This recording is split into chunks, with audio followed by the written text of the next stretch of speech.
Dumars, Stackhouse, Grant Long, Brian Williams, and Grant Hill to start the third quarter. Williams again over Dudley, and this time off the glass. They've gone to Brian Williams 2 times down court. They're trying to get him established in the low post going against Dudley, but Dudley's a very good defender. This will be an interesting matchup to watch all night. Houston into the lane. Rolls it up, no good. Long from Hill, and he'll come to the line. Now, the reason why that's a block on Charles Oakley is because he was inside the dotted area line. You know, had he taken that charge out, you know, Grant Hill pushes it up, and Charles Oakley is standing underneath the basket. Let's explain. This is a new rule this year. If you beat your primary defender and someone comes over from the weak side and establishes position, but it's inside that dotted area close to the basket, and then you make contact with him, even if he's established position, that's no longer a charge, it's a block. Yeah, that's correct. You see these this area right in here, you know. You see Oakley takes the charge right in this area here. You see he's underneath there, and the referee sees it, and therefore he's able to make the call. That little area there helps the referee a lot because now there's no indecision in what they have when they have to blow the whistle. 1 of 2 makes it 54-45. Houston up top. Starting the second half cold. Hill leads a 3-on-2. Stackhouse in the middle. Leaves it for Long, and Dudley caught up to the corner, and Long keeps it alive for the Pistons. Great defensive stop by Dudley. He saved the momentum basket there.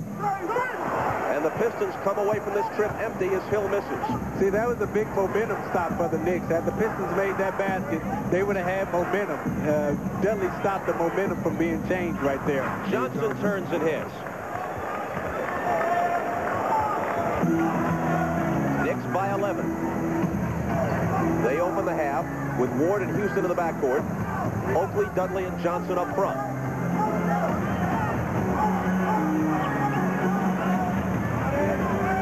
Williams wants to work on Dudley, takes him to the hole, and gets the roll.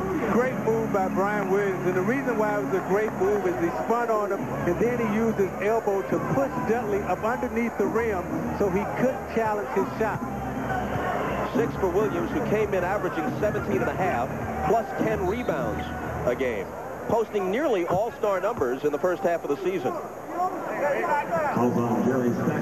A foul here on Stackhouse, and let's go back to the last play. So you look at Dudley right here. He'll streak up the court and stop this momentum basket. The Pistons have numbers. They have a 4-on-2. Dudley comes in and makes the clean block on Grant Long, then tips it out and stops the Detroit Pistons from having a big momentum shift here in the building. Dudley, his first hoop. Now, that was the correct call by the lead official, Hugh Holland. Just let it go. The call that they made the last time, they called Dudley for the offensive foul. This time to let it go. No harm, no foul. Dudley with 2 points, but he has 7 rebounds and a couple of blocks. Williams again. He's going to test him, and he's made 2 in a row on Dudley now. Well, see, they're going to Brian Williams 3-4 consecutive times. Now he's got his rhythm, and that's what you have to do with post-up players. You have to keep beating them. And Oakley still has his rhythm. Oakley now with 8. Williams once again to the hoop. The ball stripped away, and it will belong to Detroit. Williams thought he was fouled. Well, you got a good battle going there between those two guys right now. Williams plays with great intensity. He gets it going. He's accepted the defensive challenge that Dudley has put up, and now he wants to prove to him that you can't stop me in the low post. And Dudley is saying, I can stop you anytime I want. And Williams kicks it away, but it's recovered by Hill. 5 seconds to shoot. Dumars, the head fake and the jumper. Good. Sweet Joe D. I love Joe Dumars. I love playing with him. I love him as a friend. He's a family member. You know, when I was playing here in Detroit with that guy, he was just something special to be with every single day, on and off the court. MVP of the finals the first time you won it. Dudley with a little left-handed hook continues to battle for the loose ball to the floor, and finally a tie-up. You know, one of the most memorable moments I ever had in Detroit was with Joe Dumars in the Portland series when his dad died, and he came out the next night and he played his heart and he played his guts out for us, and we ended up winning that game in Portland. You know, that's a special young man that you're watching there in Joe Dumars, and you know, every family should be lucky to have a member or should want somebody like Joe Dumars in their family. Jump ball between Dudley and Williams. Now, the Williams jumped that high, did he steal the tip? In any case, it winds up in Ward's hands.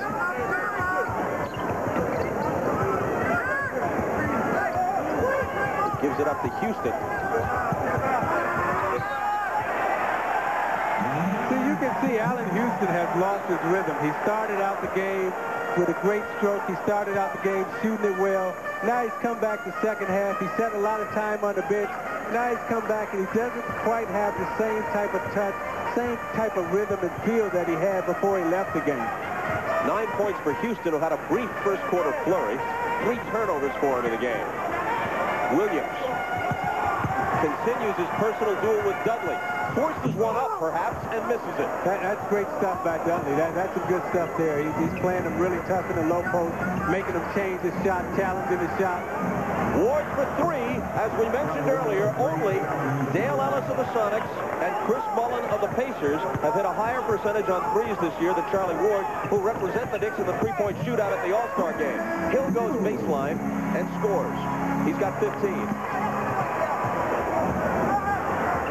You know, Charlie Ward's an excellent three-point shooter. Right now, he's got a good stroke going on. And, you know, when the guy is shooting it that well, you know, you got to leave him out on the court. You got to let him keep playing to get his rhythm. It'll be Nick Ball when we come back, up by 10. Nope. Not there. He has a nose for scoring. He's always around the basketball. He gets it out on the fast break behind his back. You know, finger rolls. He does it all. He can create scoring in so many different ways. And I love the way, you know, everybody imitates George Gervin on the sweet finger roll. You know, and this guy, like I say, he scores a lot of baskets in here because he's always around the basketball. He has a nose for scoring. In recognition of this look inside the game, Miller Beer will donate $1,000 to the Thurgood Marshall Scholarship Fund. And I don't like the fact that, you know, he beat me shooting yesterday. We were shooting in the gym for about, you know, an hour and a half, and he got into a thing, and he didn't miss. And right now, you know, I'm kind of down to him. Yeah, you thought you had one of your easy marks again. Ward with another 3. This one's no good. Williams with the rebound. But I'm going to get you in the game, Bob. It's got to be a handicap match. You got to give me some kind of spot. Pistons looking to cut into a 10-point Knick lead, and an illegal defense is called on New York. Jeff Van Gundy said, no, that's not illegal, but the referees are seeing it, and, you know.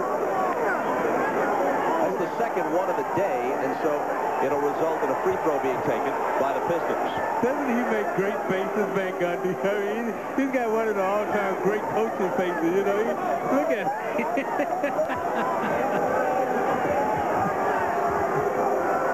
Well, he is nothing if not a basketball junkie, a lifelong basketball guy. His dad, Bill, a longtime college coach. His brother, Stan, one of Pat Riley's assistants with the Heat. Yeah, they got a family of coaching, and that you know, you love to see a guy like him succeed. You love to see a guy like him get his chance, and he's done well with the New York Knicks. Everybody loves the job that he's doing, and he like to, you know, this is a great story.